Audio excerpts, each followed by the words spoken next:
Welcome to Taking Stock for the week ending the 18th of June 2021, where Jacob Simonsen, our Equities Analyst, and myself, Kien, Trinh, stream to you all things share market. Well, this financial year has been a challenging period for growth and income investors. In fact, quality investors have been left behind as speculators embrace higher risk equities and asset classes.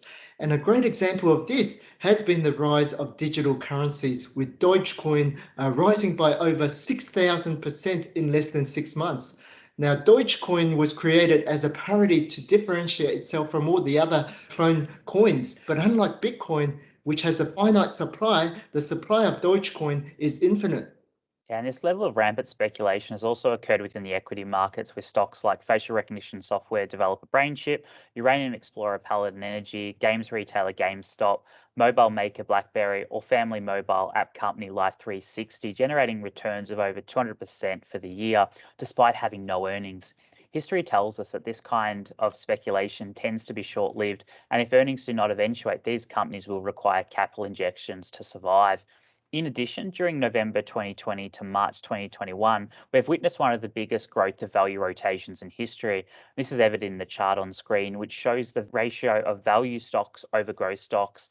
When the line rises, it means that value stocks are outperforming growth and vice versa. Interestingly, investors' appetite for either strategy was more balanced prior to November 2020.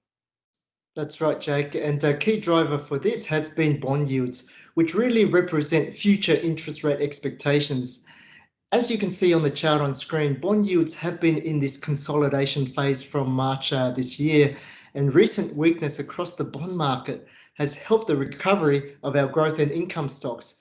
But we can't be too complacent. Just this week, the US Federal Reserve held interest rates near zero, but signaled the potential for 2 rate increases by the end of 2023 after they've revised their inflation expectations upwards. The Fed also pledged to continue its bond buying program, otherwise known as quantitative easing, until there is substantial progress made with achieving higher US employment. This in turn should continue to support equity markets for the year ahead. Yeah, we understand that expectations of rising interest rates tend to favor cyclical value stocks, such as those in financials, resources, and industrials, including media retailers and building materials. Hence, over the last few months, our quant team have been researching various strategies and factors to enhance our Australian growth model to better capture some of this outperformance from the quality cyclical growth stocks without increasing risk. We'll be rolling out our revised quant strategy along with a more concentrated star growth stock portfolio in the coming months. After this, we'll be working on fine-tuning our quant factors for our star income stock portfolio, as well as our stock selection model for the Lincoln US Growth Fund. Yes, Jake, very exciting. It's also important that we innovate and adapt to the changing environment.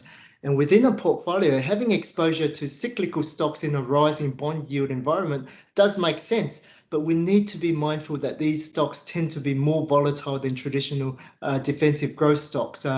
But having too much exposure to resources can also lead to higher portfolio volatility.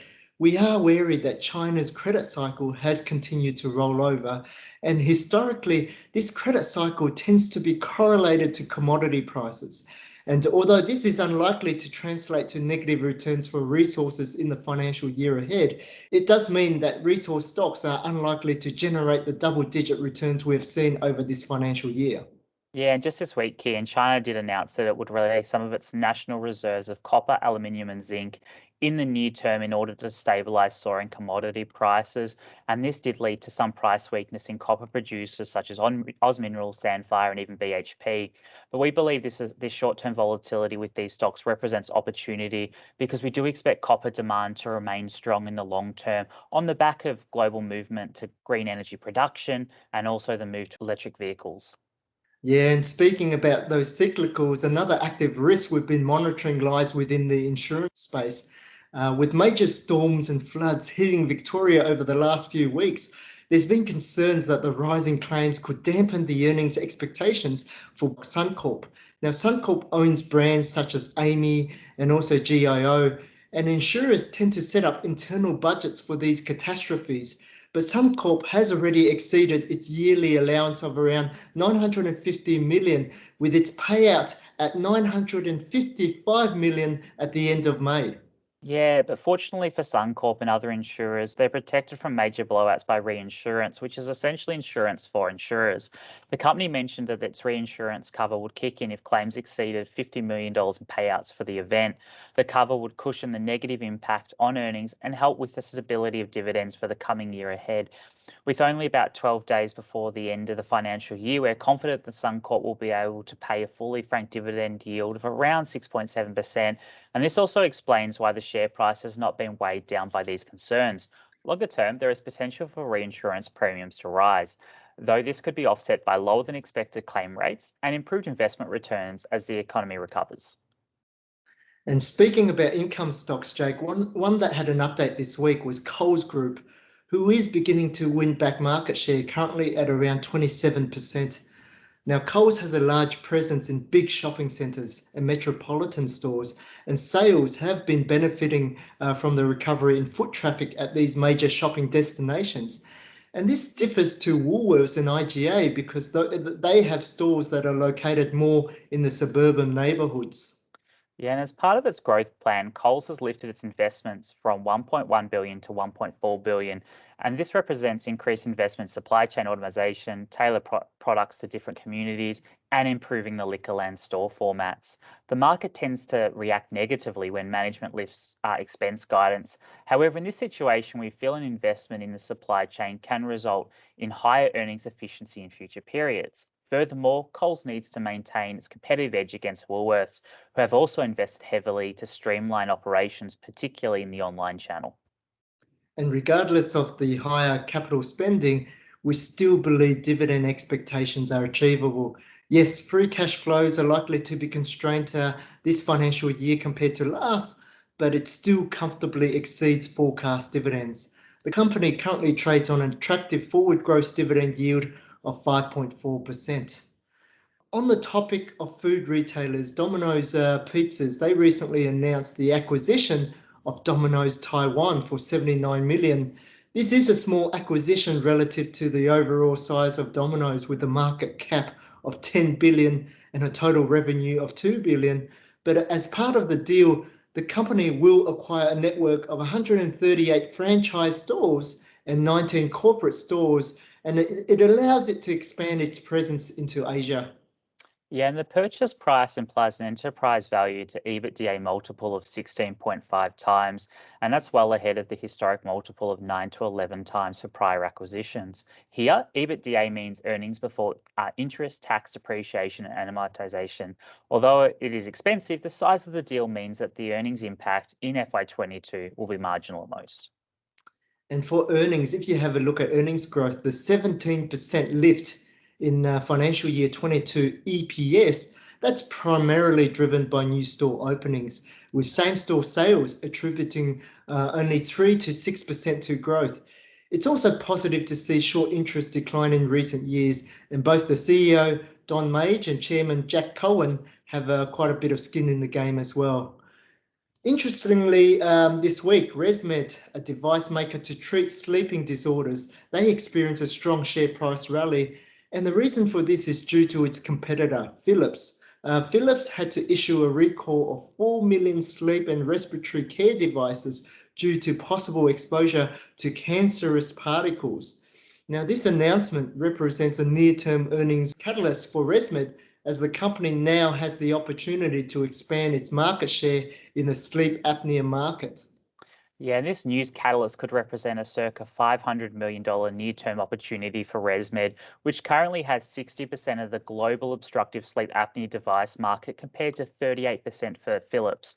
For reference, borderline star stock Fisher and Paykel Healthcare only has around 2% market share, so the earnings impact is limited for Fisher and Paykel. And on Stock Doctor, a consensus is expecting single-digit revenue declines in financial year 21 as ventilator sales related to COVID begin to taper off. However, clients should be mindful that this decline is in Australian dollar terms. On constant currency, the market anticipates ResMed to deliver both revenue and earnings growth in this financial year.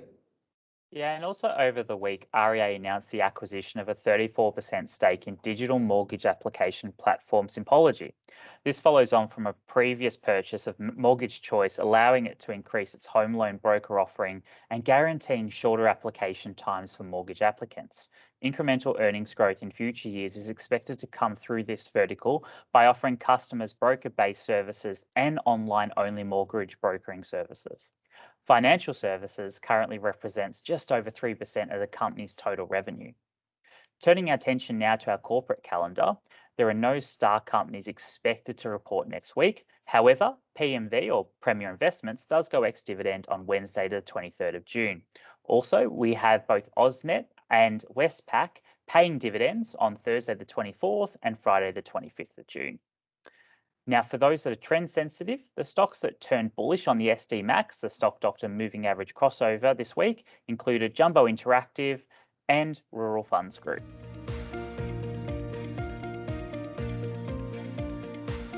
This week for Under the Microscope, we take a closer look at retailer Premier Investments. The company is steered by retail veteran Solomon Lew and focuses mainly on women's wear. It also has the children's stationery store Smiggles and an undergarment business, Peter Alexander. Now, in its trading update, the company provided earnings guidance, which was 7% above market expectations, but the share price reaction was quite muted. Yeah, and a reason for this is because Premier has enjoyed a strong price rally prior to this update. So you could argue that most of the good news has been priced in. Sales were up 16% despite store closures in the UK and Melbourne, and the robust consumer demand from higher savings rate has reduced the need for price discounting, which should result in higher margins and return on equity in FY21.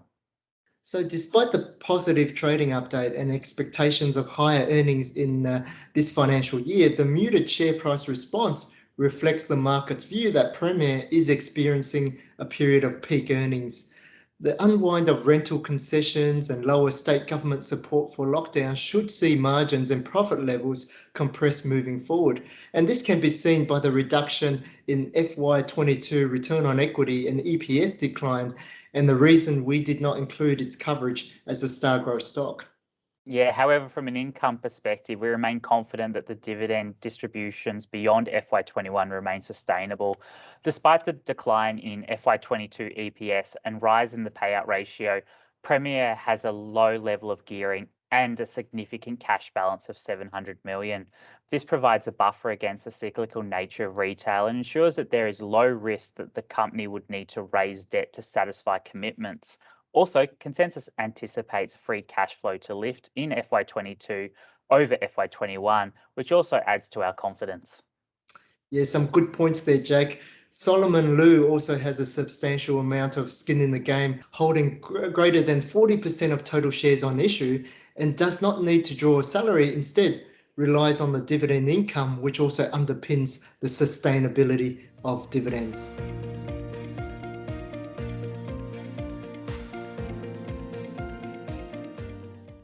As the 2021 financial year draws to a close, clients are beginning to sort out their paperwork for tax time. So the key question this week is, how can Stock Doctor help investors monitor their portfolio and generate financial year-end reports to streamline their tax reporting? The Portfolio Director is one of the most powerful tools within the Stock Doctor platform in helping clients align their portfolio with their investment objectives, together with having a powerful performance and reporting metrics. Yeah, but no matter how good a tool is, Kien, there's always a level of input required from the user. The first step is to ensure that your holdings accurately reflect your broker account.